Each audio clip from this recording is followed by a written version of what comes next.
সেই নগর ভবনকে একটি মিনি ক্যান্টনমেন্টে পরিণত করেছিল।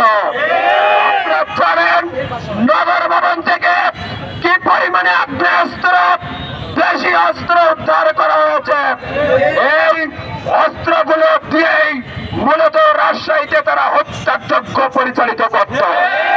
আমরা স্পষ্ট বলতে চাই, রক্তের দাগ এখনো শুকায় নাই।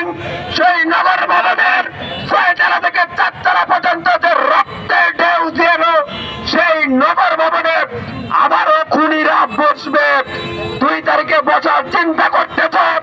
আমরা রাজশাহীবাসী বলতে চাই, তোমাদের এই ইচ্ছা কখনো পূরণ করতে দেওয়া হবে না। কোন খুনিকে রাজশাহী নগর ভবনে ঢুকতে দেওয়া হবে না।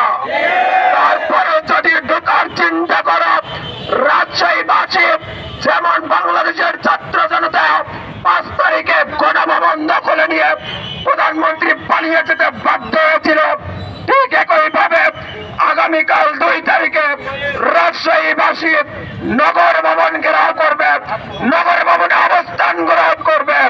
কোন খুনিকে নগর ভবনে ঢুকতে দেওয়া হবে না। এই আন্দোলনে 2 হাত দিয়ে চণ্ডীপুরের রুবেল গুলি চালিয়েছিল। সেই আন্দোলনে রকি কুমার ভট্ট, রাশিদ দত্তের মতো গুন্ডারা তারা সরাসরি আগ্নেয়াস্ত্র নিয়ে কিন্তু সেই আন্দোলনে গুলি চালিয়েছে।